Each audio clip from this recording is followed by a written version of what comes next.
Bonjour et bienvenue à l'église Étincelle. C'est une joie de vous retrouver là où vous êtes, que vous soyez chez vous, que vous soyez au travail, que vous soyez en famille, peu importe. Nous sommes là pour élever le nom du Seigneur. Nous sommes là pour exalter son Saint-Nom. Nous sommes là pour nous rapprocher du cœur de Dieu, pour entendre le message que le Saint-Esprit a pour nous ce matin. Et nous sommes prêts et dans l'expectative ici, nous avons préenregistré cette célébration pour que l'on puisse ensemble célébrer le Seigneur. Et peu importe les confinements, peu importe les restrictions, nous pouvons élever le nom du Seigneur. Amen. Donc là où vous êtes, je vous encourage à vous lever, on va avoir un temps de louange, on va après des annonces, des offrandes, et ensuite on aura un message percutant sur nous les avons vaincus. Donc j'espère que vous êtes dans l'expectative de recevoir une parole de Dieu à propos pour votre vie. Amen. Donc prions. Seigneur, je te remercie. Parce que nous voulons simplement être dans ta présence. Nous voulons nous rapprocher de ton cœur. Nous voulons chercher ta face. Pourquoi? Parce que tu as dit chercher premièrement le royaume et la justice de Dieu. Et toutes ces choses seront données par-dessus. Donc toutes ces choses, nous avons besoin, nous les mettons de côté. Mais nous nous fixons sur l'essentiel. L'essentiel, c'est de te connaître. C'est d'avoir une relation personnelle avec toi. Et c'est pour ça que nous voulons consacrer le début de cette célébration pour élever ton saint nom. Merci Père. Parce que je sais que tu sièges parmi les louanges de ton peuple. Et nous sommes assemblés, peut-être numériquement, mais nous sommes assemblés pour t'élever. Merci Seigneur, dans le nom de Jésus. Amen.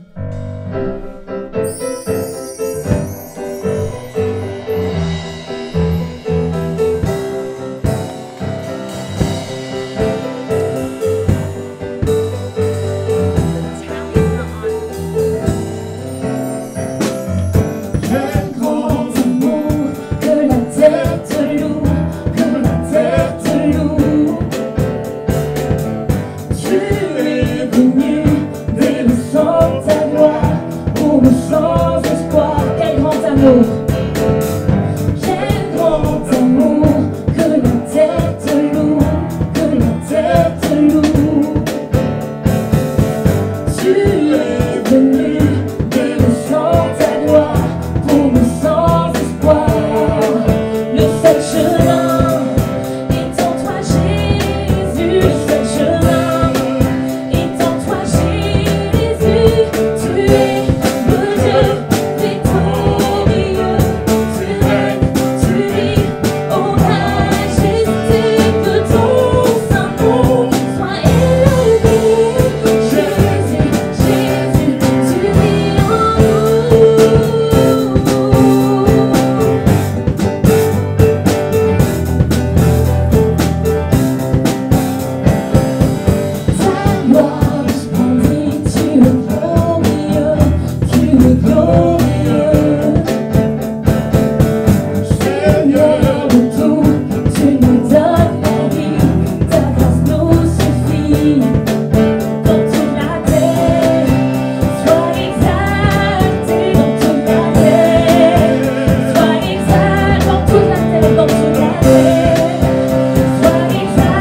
la gloire. Alléluia. Oh, la Bible parle de ce mystère caché de tous les temps, qui est Christ en vous, l'espérance de la gloire. Oh Père, je prie pour un esprit de sagesse et de révélation, qu'on puisse saisir ce mystère caché de tous les temps, mais qui est maintenant révélé au sein. Père, que tu ouvres les yeux de notre cœur.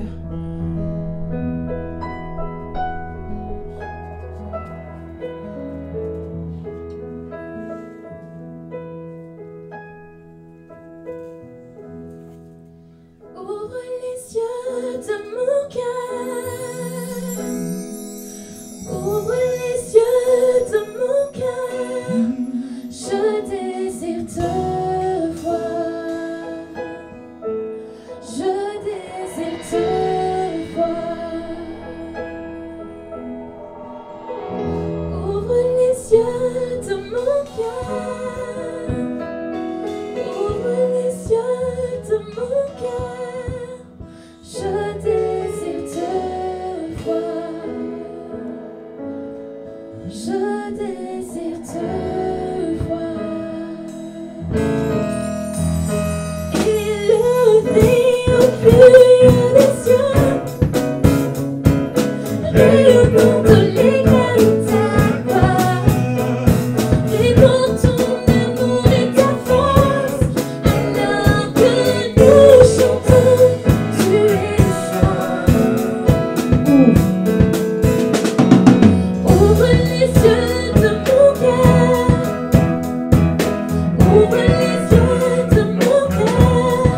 Je désire te voir.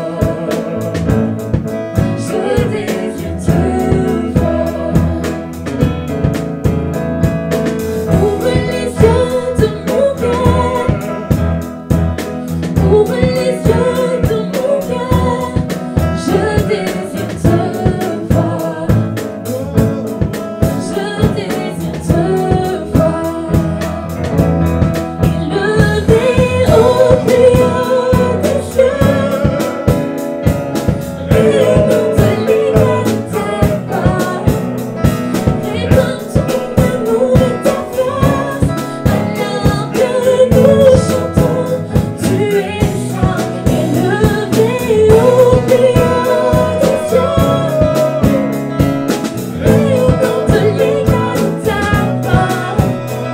Et dans ton amour et ta force, alors que nous chantons, tu es saint. Tu es mon Dieu, tu es saint. Tu es mon Dieu, tu es saint. Tu es mon Dieu, tu es saint. Je désire te voir.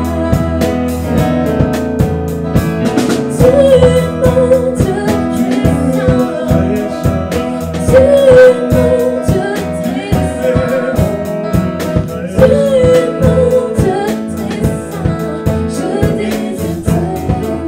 Tu es Jésus. Tu es Jésus, tu es saint. Tu es Jésus, tu es saint. Tu es Jésus, tu es saint. Je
Tu es glorieux, merveilleux et digne de louange. Jésus, ton nom est élevé. Tu es glorieux, merveilleux et digne de louange. Jésus, ton nom est élevé.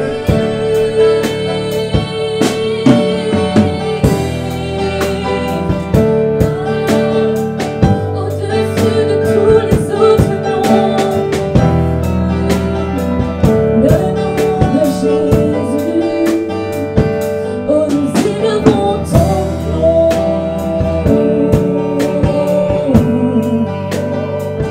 Oui, nous élevons ton nom.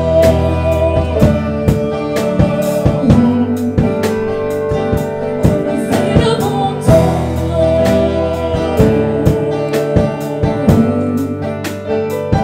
Oui, nous élevons ton nom. Tu es glorieux. Tu es glorieux, merveilleux et digne de louange.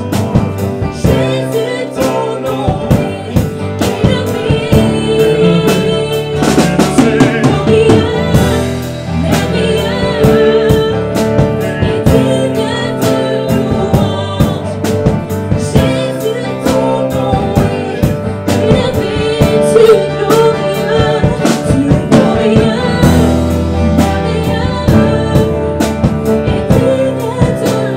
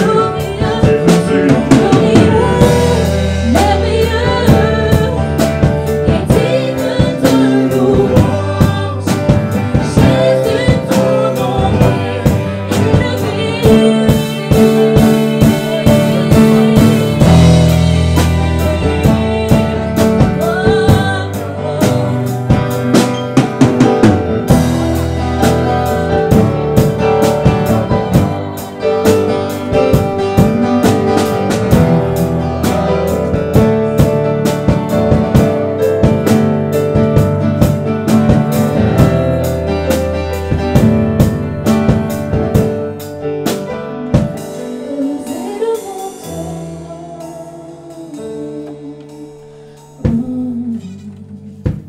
Oui, nous élevons ton nom.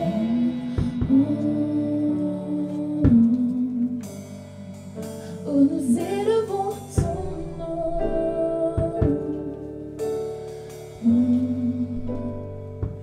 Oui, nous élevons ton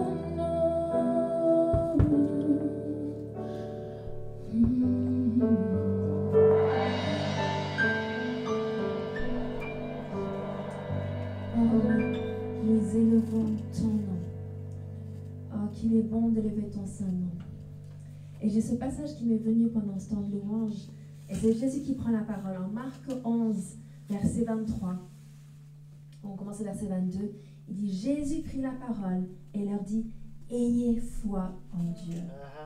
Ayez foi en Dieu. Et il continue. Et ce passage, je pense, va être une clé et ça va libérer des choses. Si vous prenez ce passage que je vais vous lire et que vous l'appliquez maintenant, ça va libérer des choses pour pouvoir recevoir la prédication qui va avoir lieu dans quelques instants. Pourquoi? Écoutons.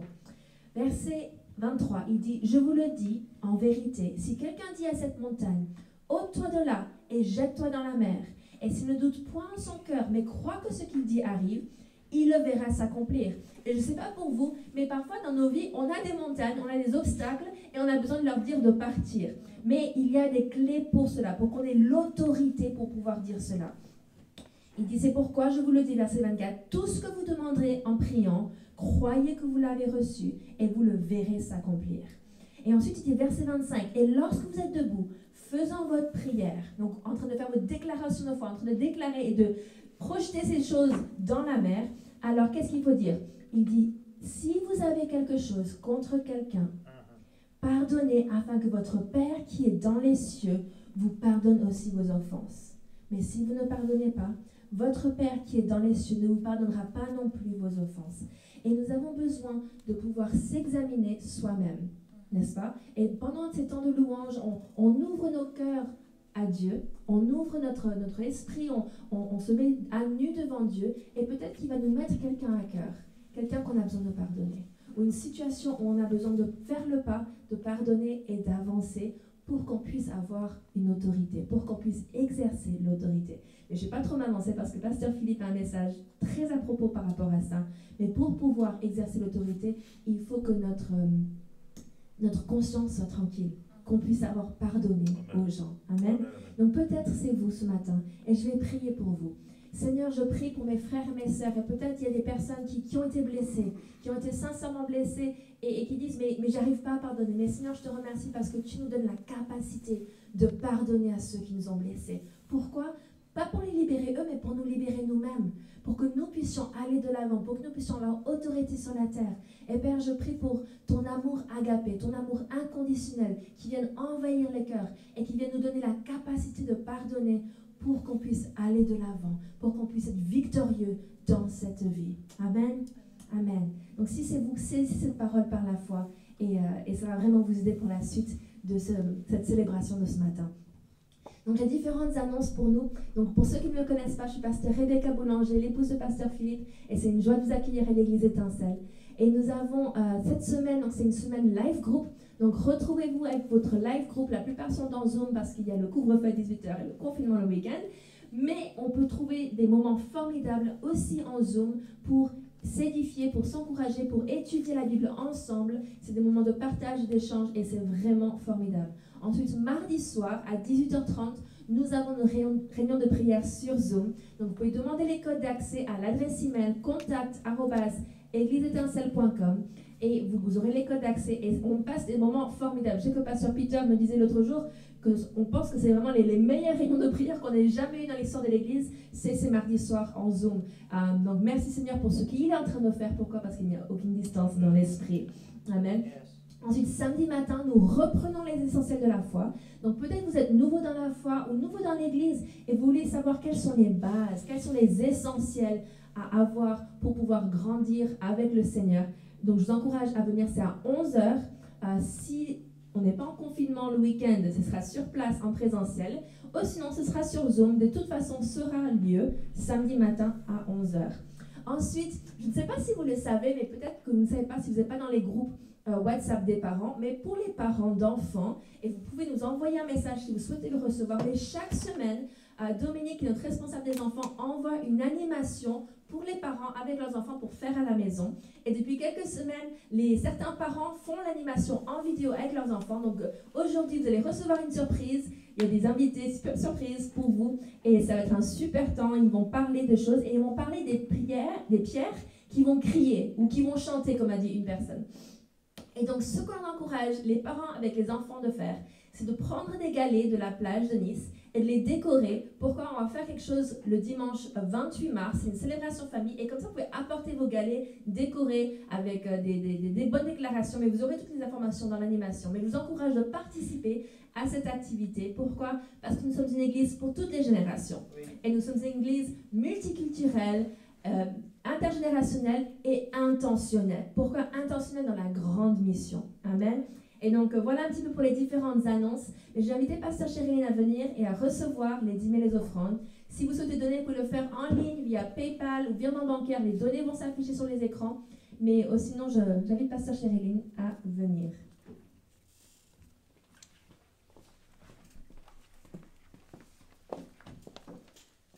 Bonjour, Église Étincelle. Bienvenue à la célébration de dimanche. Je vous invite à tourner dans votre Bible en Matthieu 2. Et donc, nous allons recevoir les dîmes et les offrandes. Et vous allez voir bientôt sur votre écran que vous pouvez donner par PayPal ou vous pouvez aussi donner par chèque dans le nom de l'Église Étincelle. Donc, ce passage en Matthieu 2, normalement, on a l'habitude de le lire pendant Noël. Mais comme on dit toujours, Noël, ça se passe tout le long de l'année, parce que Jésus vit en nous. Et donc, en Matthieu 2, chapitre 2, verset 1, ils disent, c'est la visite des mages.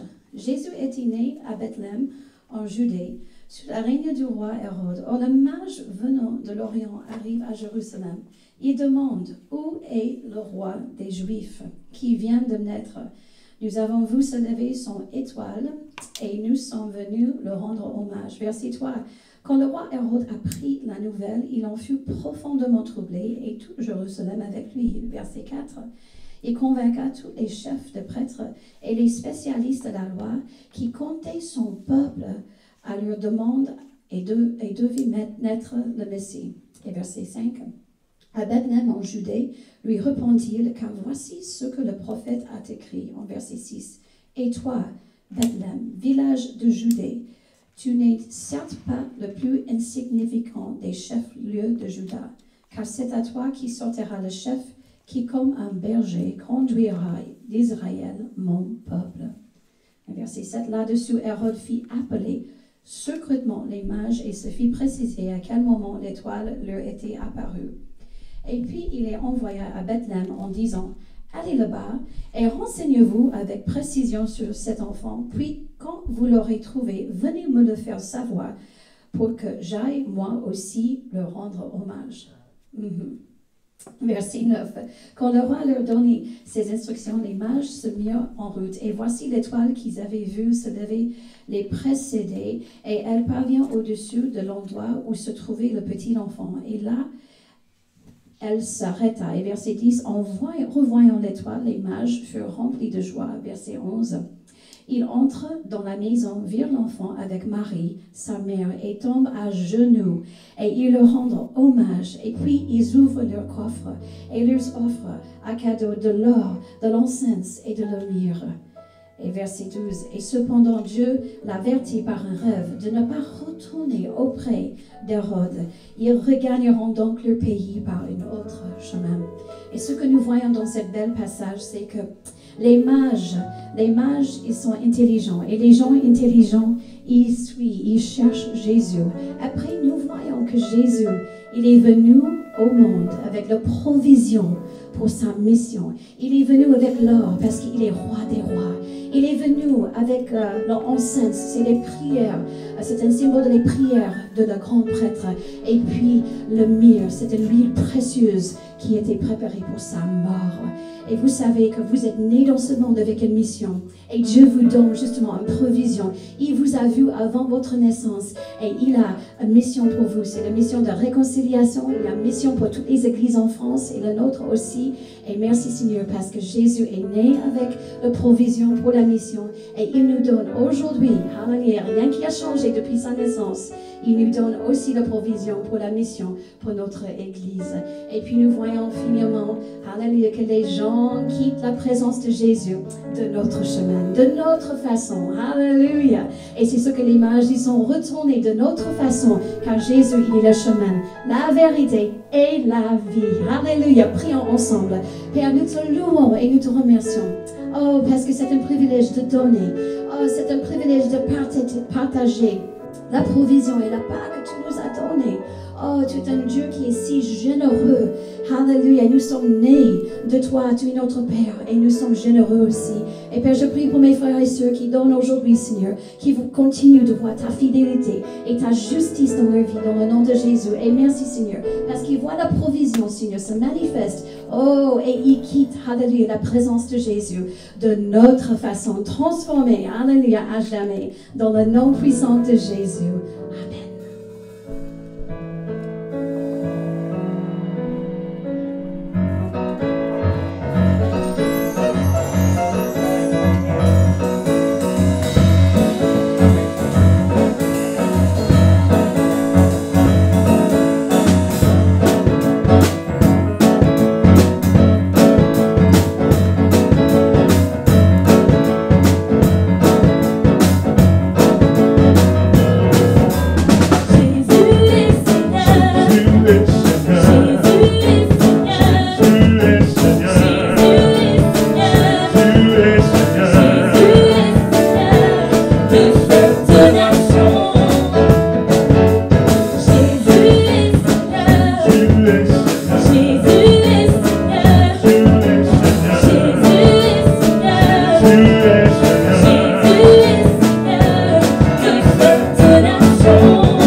tous les musiciens et je ne peux m'empêcher de remercier toute l'équipe de service, les 11 personnes présentes ici sur le lieu de culte afin de pouvoir vous offrir cette célébration à domicile.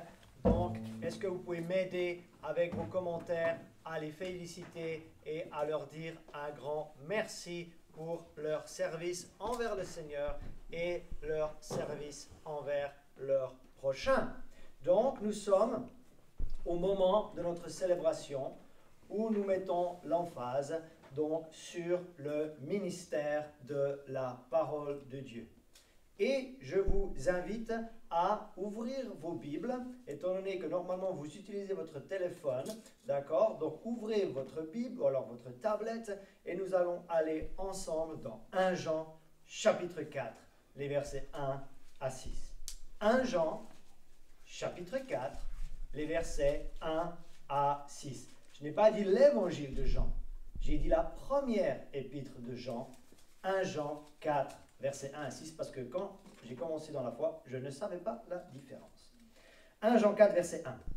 Bien-aimés, n'ajoutez pas foi à tout esprit, mais éprouvez les esprits pour savoir s'ils sont de Dieu. Car plusieurs faux prophètes sont venus dans le monde. Reconnaissez à ceci l'Esprit de Dieu. Tout esprit qui confesse Jésus-Christ venu en chair est de Dieu. Et tout esprit qui ne confesse pas Jésus-Christ venu en chair n'est pas de Dieu. C'est celui de l'Antéchrist, dont vous avez appris la venue et qui maintenant est déjà dans le monde. Verset 4. Vous, petits enfants, vous êtes de Dieu. Qui est de Dieu parmi vous? Vous, petits enfants, vous êtes de Dieu. Et vous les... Ouh là là là là là là là. Et là, c'est là où on va aller ce matin. Et vous les avez vaincus. Donc là, vous pouvez souligner dans votre Bible, parce que c'est là où on va ce matin, c'est là où je vais mettre l'accent. Vous les avez vaincus. Mais qui avons-nous vaincus? La réponse dans ce message. Parce que celui qui est en vous, on aime ça, parce que celui qui est en vous est plus grand que celui qui est dans le monde. Eux, ils sont du monde, c'est pourquoi ils parlent d'après le monde et le monde les écoute. Verset 6, là on va s'arrêter. Nous sommes de Dieu. Celui qui connaît Dieu nous écoute. Celui qui n'est pas de Dieu ne nous écoute pas. C'est par là que nous connaissons l'esprit de la vérité et l'esprit de l'erreur. Ce matin, j'aimerais vous parler à vous, les bien-aimés de Dieu, à vous qui êtes de Dieu. Mon titre s'appelle, tiré de 1 Jean 4,4, nous les avons vaincus. Est-ce qu'on peut dire ça ensemble? 1, 2, 3. Nous les avons vaincus. Après vous avoir parlé au mois de février de la transition nécessaire pour passer de croyants à disciples, je vous propose aujourd'hui un message hors série. Je ne suis pas en train de commencer une nouvelle série, c'est un message hors série, mais alors d'une pertinence et d'une signification pour les jours dans lesquels nous sommes, vraiment de très haute importance et de très haute pertinence. Prêtons premièrement attention au dernier verset que nous venons de lire à l'instant, puisqu'il évoque deux esprits totalement différents. Je vais lire ou relire 1 Jean 4, verset 6, dans la version second 21, et qui nous dit ceci. Nous sommes de Dieu. Vous êtes de Dieu, n'est-ce pas? Celui qui connaît Dieu nous écoute, celui qui n'est pas de Dieu ne nous écoute pas. C'est ainsi que nous identifions, regardez, là c'est aussi à souligner, l'esprit de la vérité et l'esprit de l'erreur. Dans le monde spirituel, il y a l'esprit de la vérité et dans le monde spirituel, il y a l'esprit de l'erreur. Il y a un spirituel divin et il y a un spirituel diabolique. Il y a l'esprit de Dieu et il y a les mauvais esprits. Et maintenant, nous allons aller en 2 Timothée chapitre 3, verset 1.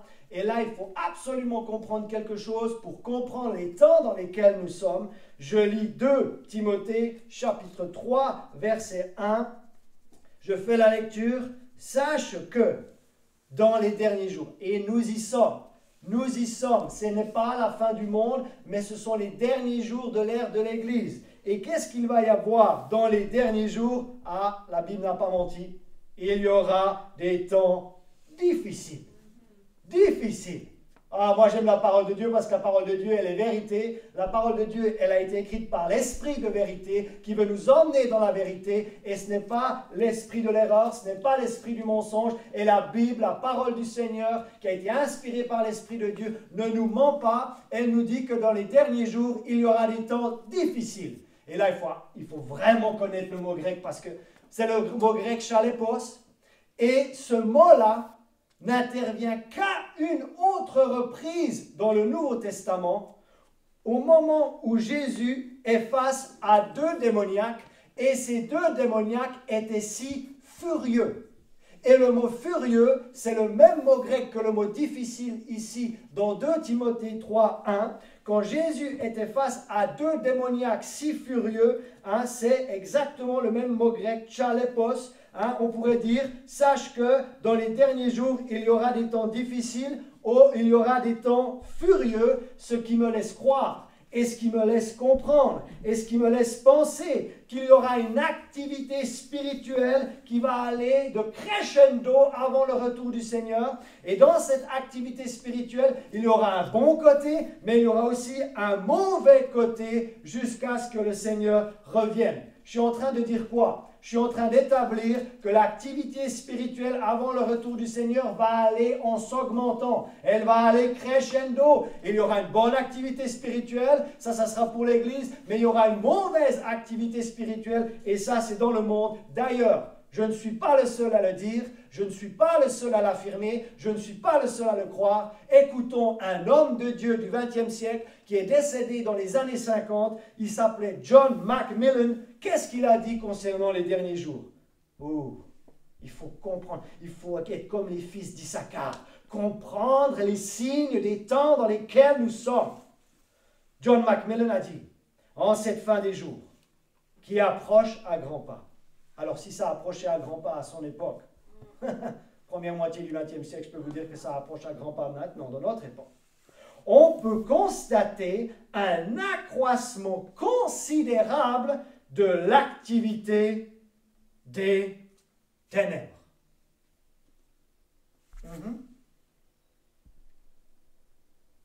Je laisse un petit peu descendre ce que je viens de dire. Cela dit, pour celles et ceux qui sont nés de Dieu, pour celles et ceux qui sont de Dieu, nous ne devrions avoir aucune crainte concernant ce qui est annoncé par la parole du Seigneur. Pourquoi? Mon verset clé, donc mon passage clé, c'est 1 Jean 4, des versets 1 à 6, mais mon verset clé, c'est 1 Jean 4, 4.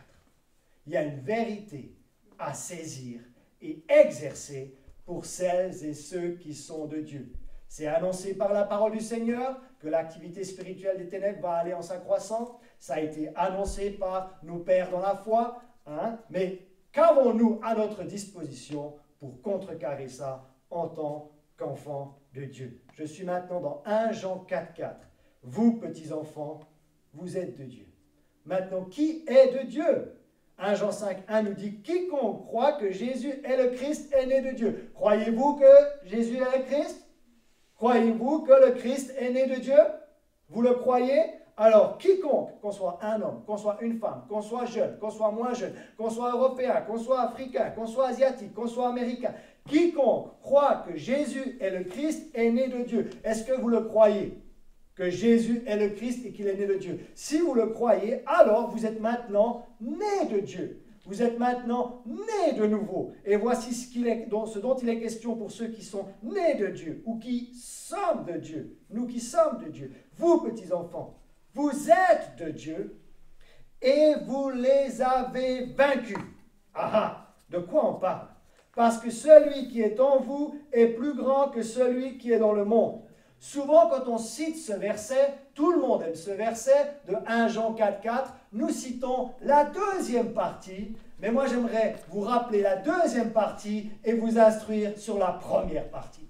La deuxième partie nous dit, celui qui est en vous est plus grand que celui qui est dans le monde. On va le dire ensemble et on va mettre à la place de vous, on va mettre moi. On y va. Celui qui est en moi est plus grand que celui qui est dans le monde. Qui est en vous? Notre sœur Minou l'a déclaré pendant la louange. Christ en nous, l'espérance de la gloire. Christ, c'est l'Esprit de Dieu. Christ, c'est l'onction qui est en nous. Et celui qui est en nous est plus fort que celui qui est dans le monde. Et le même Esprit qui a ressuscité Jésus d'entre les morts, selon Romains 8, 11, c'est le même Esprit maintenant qui habite en nous. Et je suis venu vous dire, à vous qui nous regardez, chers internautes, que celui qui est en vous, pour celles et ceux qui sont nés de Dieu, celui qui est en vous, il est plus fort que celui qui est dans le monde. Celui qui est en vous, il est plus fort que cet accroissement de l'activité des ténèbres dans le monde. Vous êtes plus fort.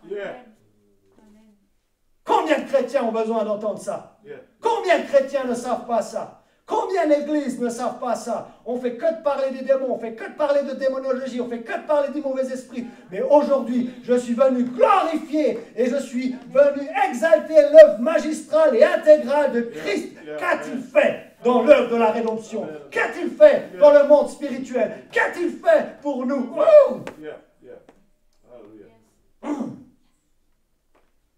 Maintenant, 1 Jean 4,4 nous dit,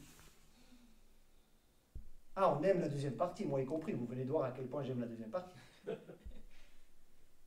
Mais là où je veux vraiment aller ce matin, c'est la première partie. Vous, petits enfants, vous êtes de Dieu. Nous avons établi que quiconque croit que Jésus est le Christ est né de Dieu. Donc, si vous croyez ça, vous êtes né de Dieu. Et vous les avez vaincus. Maintenant, la question est la suivante. Qui avons-nous vaincu? Regardez la référence. Là, je viens de prêcher, maintenant j'enseigne. Deux choses différentes. La référence ne dit pas que nous sommes en train de vaincre. Quand la Bible parle au passé, il faut vraiment souligner ça. La référence ne dit pas que nous sommes en train de vaincre. La référence ne dit pas que nous allons vaincre. La référence de 1 Jean 4,4, la partie A, nous dit que c'est déjà fait. La référence nous dit que nous les avons d'ores et déjà vaincus. Nous ne sommes pas en train de vaincre en Christ. Nous n'allons pas vaincre en Christ. Nous avons déjà vaincu en Christ. C'est quelque chose qui a été accompli. C'est quelque chose qui est fait. Maintenant, pour comprendre, qu'avons-nous vaincu? Le lait dont il est question dans ce texte, et vous les avez vaincus. Vous, les petits-enfants, vous qui êtes de Dieu, vous qui croyez que Christ est né de Dieu, vous les avez vaincus. Le lait reprend quoi? Mais il faut retourner dans le verset 1 que j'ai lu tout au début. Qui avons-nous vaincu? Vous êtes prêts?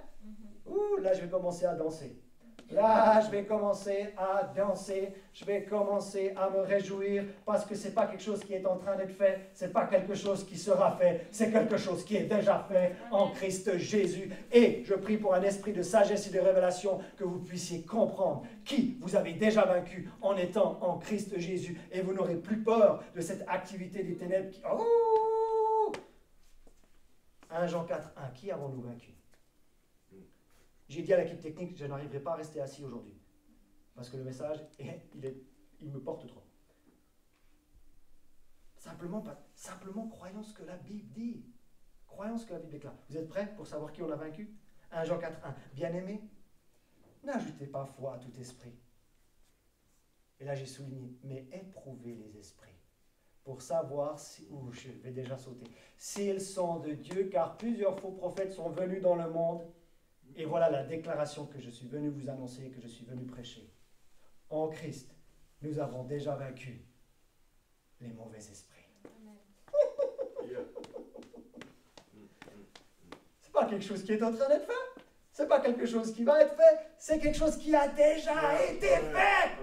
Le chrétien né de nouveau est plus fort que les j'ai dit le chrétien né de nouveau est plus fort que les mauvais esprits qui sont dans le monde.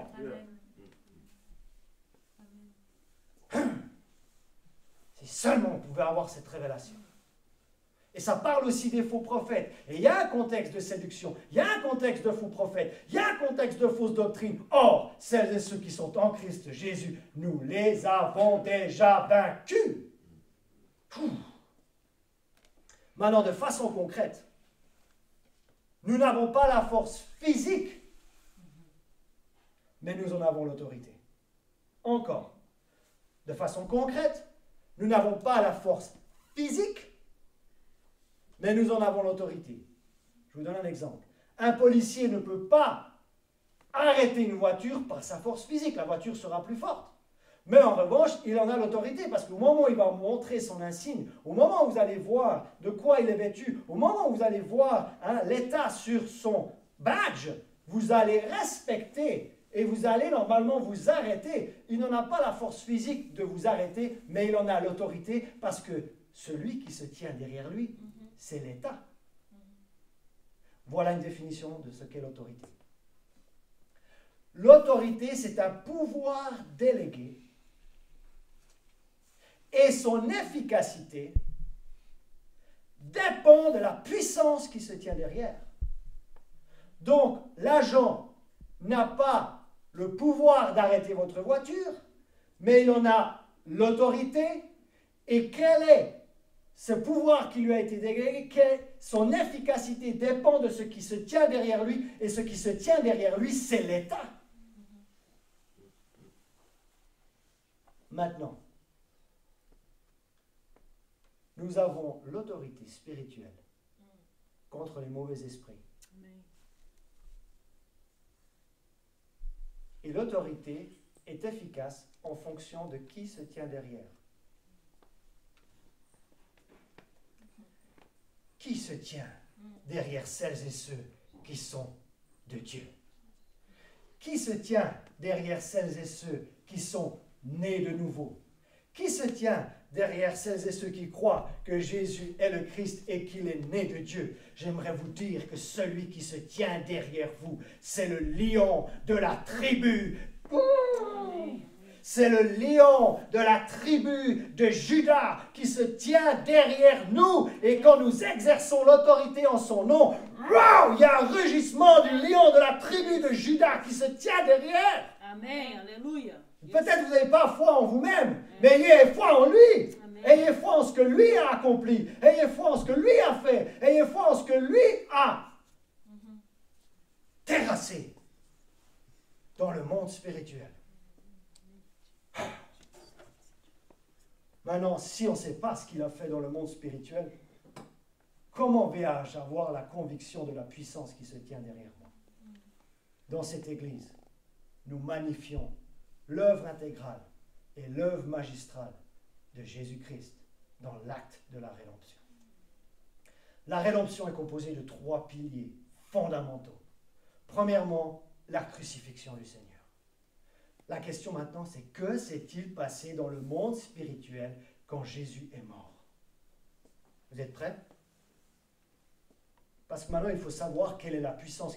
Comment mon autorité va-t-elle être efficace? Elle va être efficace si tu sais la puissance qui se tient derrière toi. Qui se tient derrière toi? C'est la tête de l'Église. Qui se tient derrière toi? C'est Jésus-Christ. Maintenant, qu'a-t-il fait dans le monde spirituel pour que tu puisses te fier à cette puissance et à cette efficacité qui se tient derrière toi? L'autorité, c'est un pouvoir délégué. C'est lui qui nous l'a donné. Mais maintenant, on va voir ce qu'il a accompli dans le monde spirituel pour que ça soit efficace pour nous sur la terre. Qu'a-t-il fait dans le monde spirituel à sa mort? Je suis en Colossiens chapitre 2, verset 15, version Bible du Semeur. J'espère que vous êtes en train de noter ou prendre des photos et que vous allez méditer ces choses. Parce qu'on vit dans une époque où les chrétiens doivent savoir, doivent saisir, doivent exercer l'autorité qui est la leur en Christ Jésus, en son nom, en son nom. Ils chasseront des démons. Mais si je ne sais pas ce qu'il a accompli dans le monde spirituel, comment vais-je pouvoir le faire? Arrêtons de magnifier l'œuvre des ténèbres et commençons à magnifier l'œuvre de Jésus. Il a fait quoi sur la croix dans le monde spirituel? Vous êtes prêts? Colossiens 2,15, version Bible du Semeur. là, à la croix, il a désarmé toute autorité, tout pouvoir, les donnant publiquement en spectacle quand il les a traînés dans son cortège triomphal après sa victoire. Où ça? Où ça? Oui, quelqu'un a dit à la croix, après sa victoire à la croix. Et ce texte nous donne une illustration de ce que faisait un empereur à l'époque quand ils allaient piller le butin dans le territoire adverse et quand ils revenaient dans la ville impériale. À ce moment-là, il y avait un cortège. À ce moment-là, ils étaient en train de défiler. À ce moment-là, ils étaient en train de montrer tout ce qu'ils avaient pillé dans le royaume adverse. Et j'aimerais vous dire que Jésus, quand il est allé sur la croix, il a désarmé toute autorité, il a désarmé tout pouvoir, il les a donnés publiquement en spectacle, il les a traînés dans un cortège triomphal après sa victoire à la croix. Il est en train de dire dans le monde spirituel, regardez tout ce que j'ai désarmé, regardez toute l'autorité que j'ai désarmée, regardez tout le pouvoir que j'ai désarmé, et maintenant je vous montre tout le butin, tout ce que je suis allé chercher et piller et terrasser dans le royaume des ténèbres. Fini d'être un chrétien dans la défaite quand on sait ce que Christ a accompli pour nous. Fini d'être un chrétien dans la honte et de longer les murs quand on sait ce que Christ a accompli pour nous. Je n'ai point honte de l'évangile, car c'est la puissance de Dieu pour le salut de quiconque croit. Et il y a un homme de Dieu qui s'appelle Paul Goulet, il a annoncé que le christianisme confortable est terminé. C'est l'heure de sortir de la barque. Et c'est l'heure de faire les œuvres de Jésus. Maintenant, qu'a-t-il accompli quand il a été ressuscité d'entre les morts? Si vous ne croyez pas que Jésus a été ressuscité d'entre les morts, il y a une faille énorme dans votre foi. On va bientôt fêter Pâques. Et Pâques, c'est quoi? C'est la crucifixion du Seigneur et c'est la résurrection du Seigneur. Mais si vous n'avez pas la conviction, moi, avant de baptiser quelqu'un d'autre, je le fais confesser la résurrection. Sinon, je ne le baptise pas. Si tu confesses de ta bouche le Seigneur Jésus, et si tu crois dans ton cœur que Dieu l'a ressuscité. Ah, que Dieu l'a quoi? Que Dieu l'a quoi? Que Dieu l'a ressuscité d'entre les morts. Tu seras sauvé. Avant de baptiser quelqu'un, je le fais confesser la résurrection. Sinon, je ne le baptise pas. Ça veut dire qu'il y a une faille énorme dans la foi de cette personne. Pourquoi? Qu'a-t-il fait lorsqu'il est ressuscité d'entre les morts? Deuxième pilier de la rédemption, la résurrection du Seigneur. Matthieu 28, versets 18 et 19. J'ai choisi la version Darby parce qu'il y a le mot autorité dans la version Darby.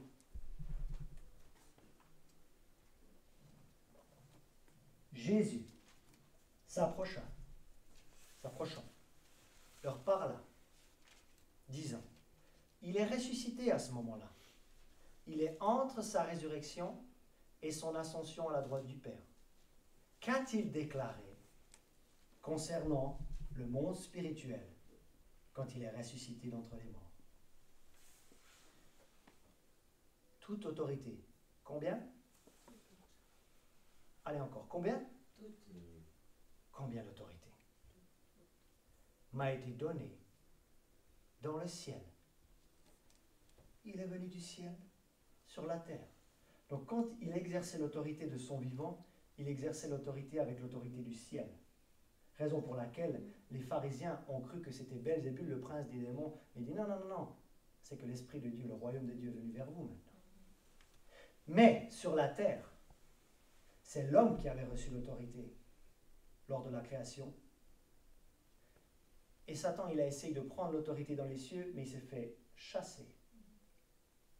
Et vu qu'il a échoué dans les cieux, il est venu essayer de prendre sur la terre, et là, il a réussi.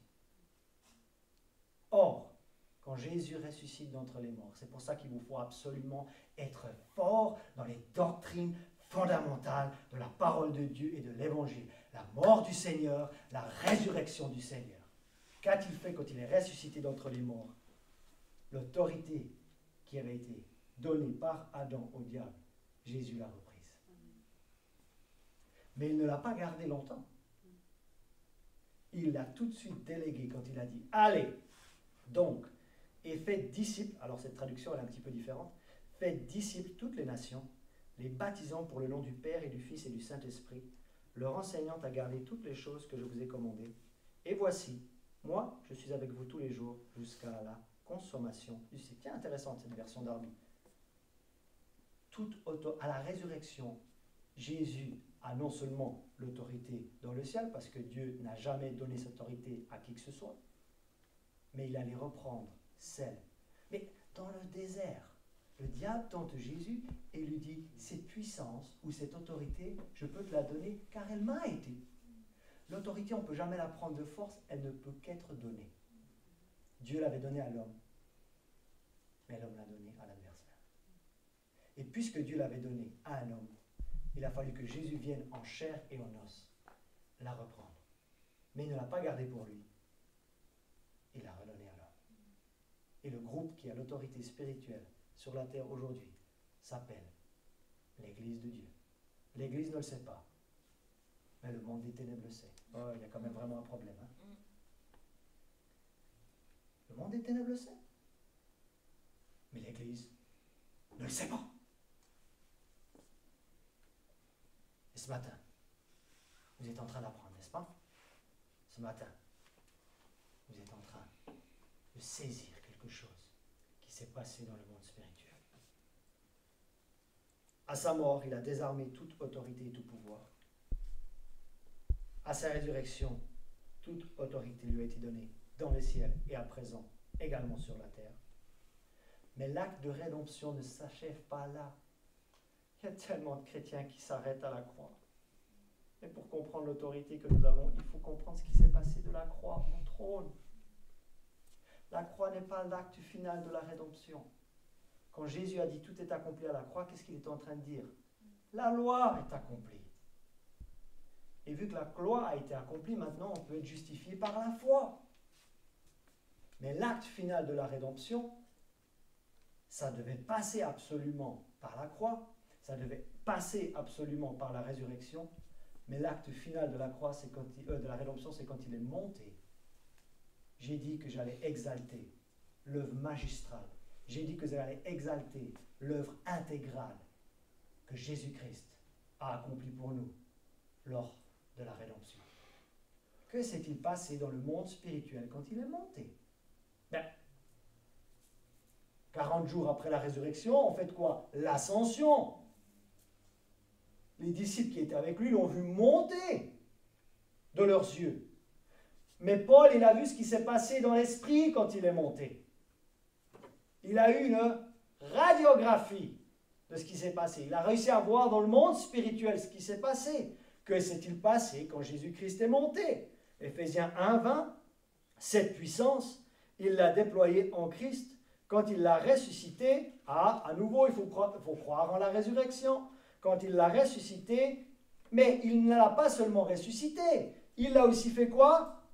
Asseoir à sa droite dans les lieux célestes. Voilà l'acte final de la rédemption, quand Jésus est allé s'asseoir à la droite de Dieu dans les lieux célestes.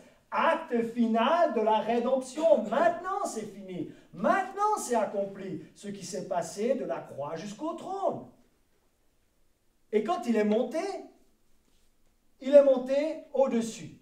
Mais j'aime une traduction en anglais qui dit far above. Far above.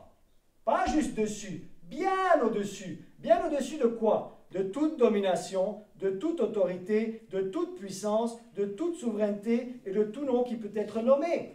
Moi, finalement, même si l'activité des ténèbres va en s'accroissant aujourd'hui, quand tu comprends ce que Jésus-Christ a fait dans le monde spirituel, à sa mort, il a désarmé tout pouvoir, il a désarmé toute autorité. À la résurrection, il allait reprendre l'autorité que l'homme avait perdue en Éden. Et quand il est monté, même si ça s'intensifie, on ne devrait pas avoir peur. Pourquoi? Parce qu'il est monté bien au-dessus de toute domination, de toute autorité, de toute puissance, de toute souveraineté et de tout nom qui peut être nommé, non seulement dans le monde présent, mais encore dans le monde à venir. Quand Jésus est monté, il est monté bien au-dessus de toute l'activité. Alors ça, en général, les chrétiens vont le comprendre. Mais là où les chrétiens vont bugger, c'est quand on va mettre Éphésiens 2:6 avec Éphésiens 1:20. Quand on leur dit que Jésus-Christ est monté bien au-dessus de toute domination, de toute autorité, de toute puissance, de toute souveraineté, de tout nom qui peut être nommé, ils vont dire oui, oui, là on parle de Jésus, n'est-ce pas correct? On parle de Jésus. Mais maintenant, il ne faut pas oublier que le texte continue par Paul. Et la séparation des chapitres n'est venue que plus tard. À la base, ça n'a pas été écrit avec des chapitres, ça n'a pas été écrit avec des versets. Il faut comprendre la suite de la pensée paulinienne ici. Et en Ephésiens 2,6, il nous explique que la tête n'est pas montée toute seule. Non, mais je vais vous faire un petit mime. Ma tête part et mon corps va partir avec. Ma tête tourne, mon corps va tourner avec. Bon, il va falloir un petit peu d'imagination. Imaginez ma tête qui part, mais mon corps qui reste.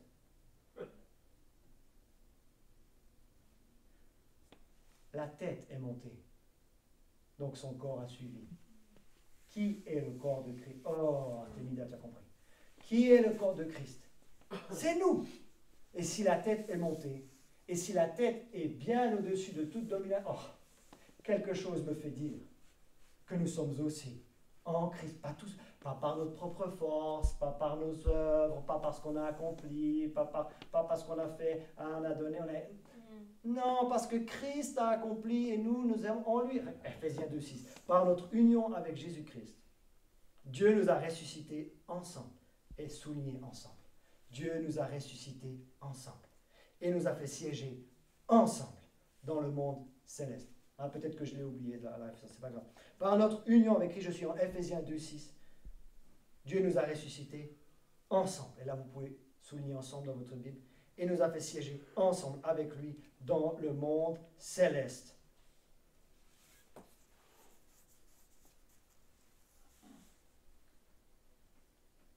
Peut-être que vous vous considérez comme le petit orteil ici du corps de Christ. Mais même si vous êtes l'orteil, vous êtes bien au-dessus. Mais si je peux vous faire comprendre ça, vous êtes bien au-dessus de toute domination, de toute autorité, de toute puissance, de toute souveraineté, de tout nom qui peut être nommé. On parle d'autorité spirituelle.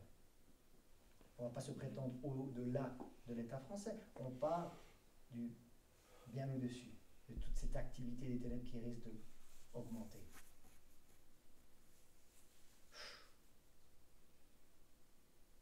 Mais nous ne devrions pas en avoir peur. Nous devrions comprendre qui nous sommes et où nous sommes en Christ Jésus. Écoutons un petit peu nos pères, P-E-R-E-S. Écoutons un petit peu ceux qui nous ont précédés dans la foi. Je reviens à John Macmillan. En union avec la tête suprême du corps, à savoir Christ, ces croyants peuvent exercer leur autorité. Oh, écoutez la suite de ce qu'il dit. Certes, il a aussi cru que ça allait s'intensifier, mais regardez ce qu'il dit. À laquelle les puissances de l'air doivent se soumettre. Maintenant, je vais vous poser une question. As-tu la conviction que les puissances de l'air doivent se soumettre à toi, qui est en Christ Jésus, et que lui est dans les lieux célestes, et que toi tu es avec lui? Oh. As-tu compris que tu ne devrais pas avoir peur des puissances de l'air, mais que c'est elle qui devrait avoir peur? Oh. Demandez à un chrétien lambda, il vous parle des mauvais esprits, il tremble. Mais c'est eux qui devraient trembler face à lui. Mais pour ça, il faut la connaissance. Pour ça, il faut la révélation. Pour ça, il faut la conviction. Il faut comprendre ce que Christ a fait dans le monde spirituel. Parce que toi, par tes propres forces, tu vas te faire terrasser. Hein? Mais quand tu comprends que l'autorité est efficace en fonction de qui se tient derrière.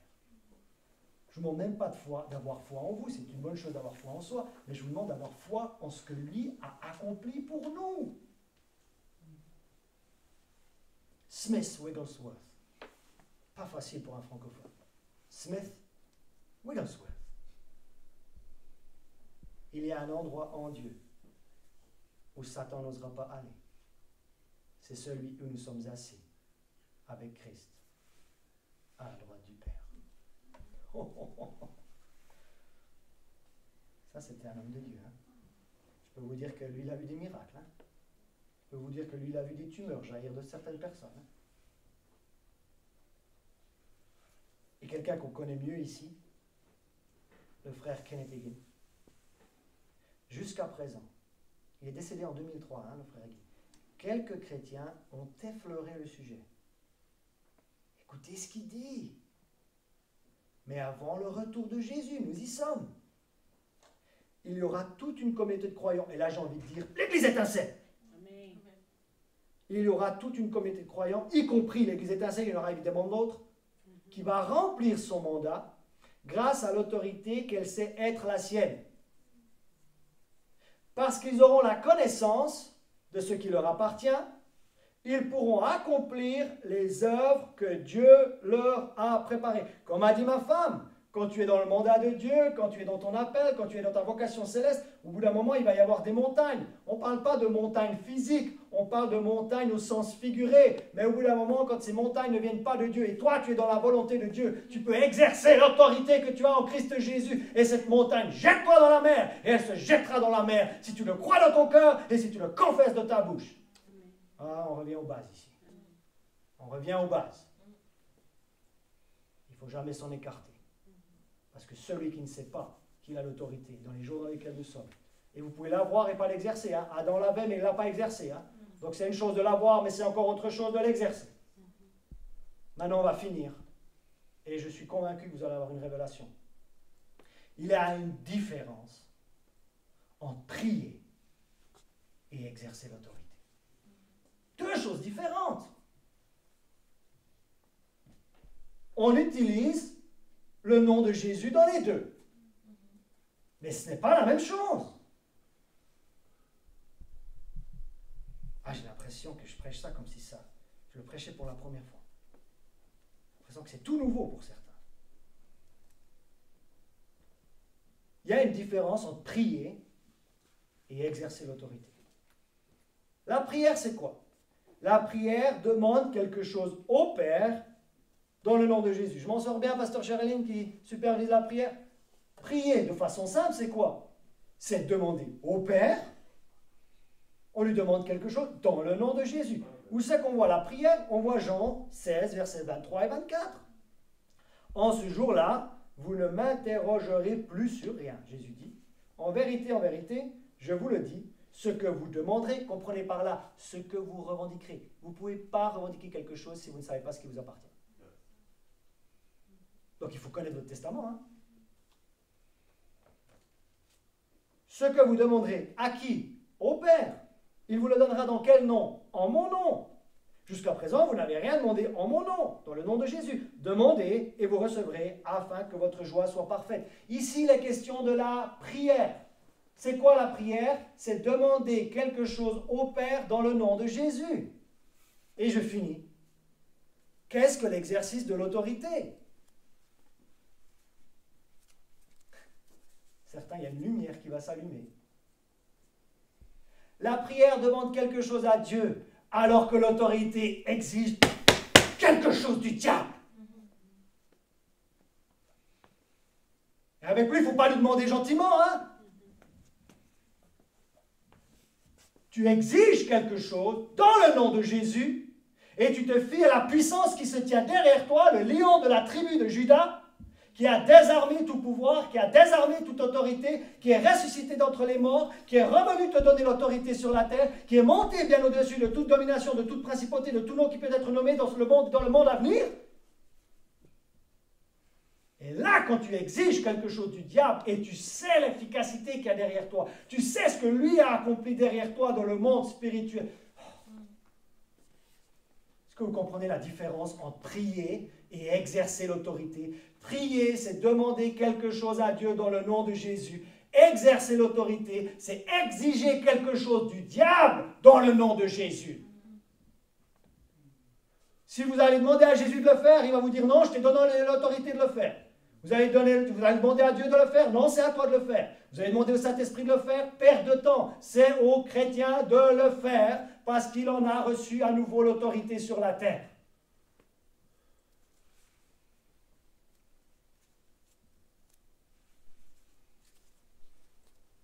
Jésus, Pierre, Paul, Jacques sont tous d'accord qu'il revient aux chrétiens d'exercer l'autorité et ce n'est pas Jésus qui va le faire pour nous. Est-ce que vous avez compris la différence entre prier et exercer l'autorité? Et là où on voit exercer l'autorité, c'est en Jean 14, versets 12 à 14, dernier verset. En vérité, je vous le dis, celui qui croit en moi fera aussi les œuvres que je fais. Hein, on a besoin de faire les œuvres de Jésus. Il en fera de plus grandes, parce que je m'en vais au Père. Et tout ce que vous demanderez, comprenez qu'ici, ce serait encore plus précis de dire, tout ce que vous exigerez en mon nom, je le ferai, afin que le Père soit glorifié dans le Fils. Si vous demandez quelque chose en mon nom, je le ferai. Remarquez qu'ici, il n'est pas question de demander quelque chose au Père. Ça, c'est prier. Ici, il est question de demander ou d'exiger quelque chose en son nom. Et ça, c'est exiger quelque chose du diable. Parce que nous, on a un héritage. Nous, on est devenus enfants légitimes de Dieu. Qu'est-ce qu'il va faire? Il va essayer de nous voler notre héritage. Il va essayer de nous voler nos bénédictions. Il va essayer de nous voler ce qui nous appartient. Et à ce moment-là, qu'est-ce que tu fais? Par la foi, tu vas chercher ce qui t'appartient. Et en exerçant l'autorité, tu vas demeurer dans toutes les bénédictions spirituelles qui sont les tiennes en Christ Jésus. Et tu ne vas plus te faire dérober quoi que ce soit. Parce que quand lui essaye de dérober, tu exerces l'autorité dans le nom de Jésus. Et il doit s'y soumettre. Parce qu'il respecte l'autorité, parce qu'il sait ce qui a été accompli derrière nous. Il sait qu'il a été vaincu, et il est vaincu dans votre vie. Et voilà mon message final. Il est vaincu. Nous les avons vaincus. En Christ Jésus, nous avons vaincu le diable. En Christ Jésus, nous avons vaincu les faux prophètes. En Christ Jésus, nous avons vaincu les mauvais esprits.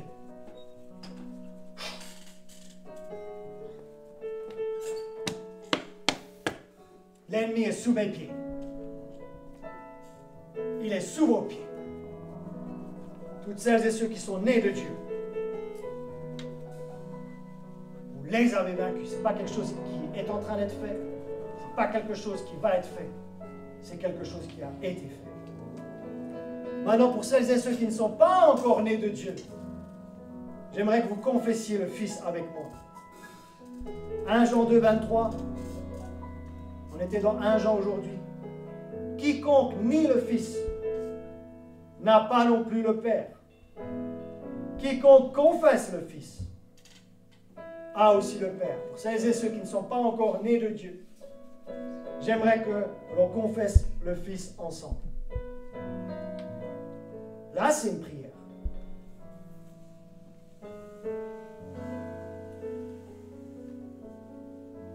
Prions. Répétez après moi, à la maison. Je fais partie des quiconques. Je fais partie des quiconques. Mais je ne veux plus nier le Fils. Parce qu'en le niant, je nierai le Père. Au contraire, quiconque, je fais partie des quiconques, confesse le Fils, a aussi le Père. Alors aujourd'hui, dimanche 14 mars 2021, je confesse le Fils. Je confesse Jésus-Christ comme mon Sauveur et comme mon Seigneur.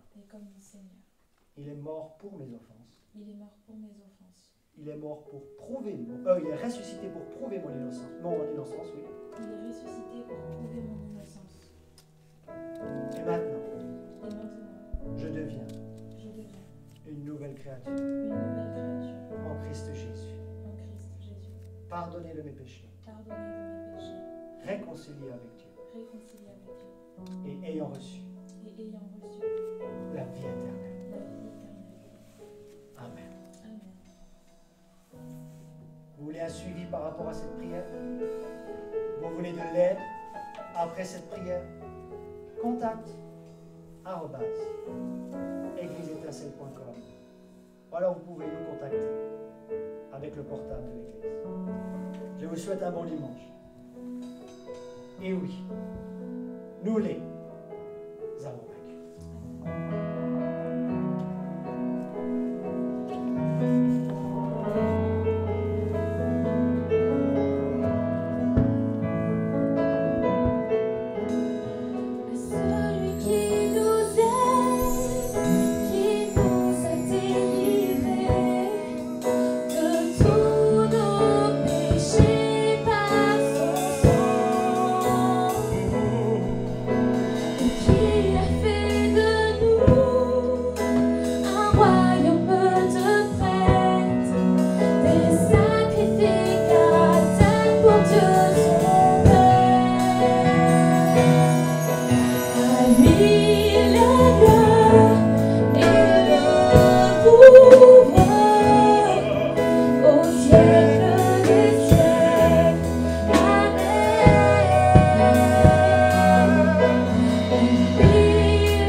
Quelle joie d'être ensemble et nous attendons avec impatience de pouvoir nous revoir en chair et os.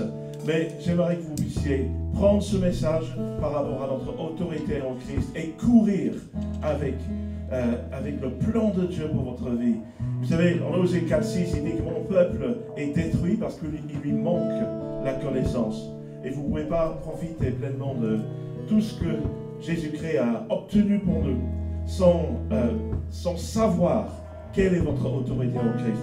Donc, je vous encourage d'écouter et de réécouter ce message et de laisser la parole de Dieu vous convaincre qui vous êtes en lui. Parce que c'est en lui que nous allons trouver toute la richesse et la profondeur de notre Seigneur.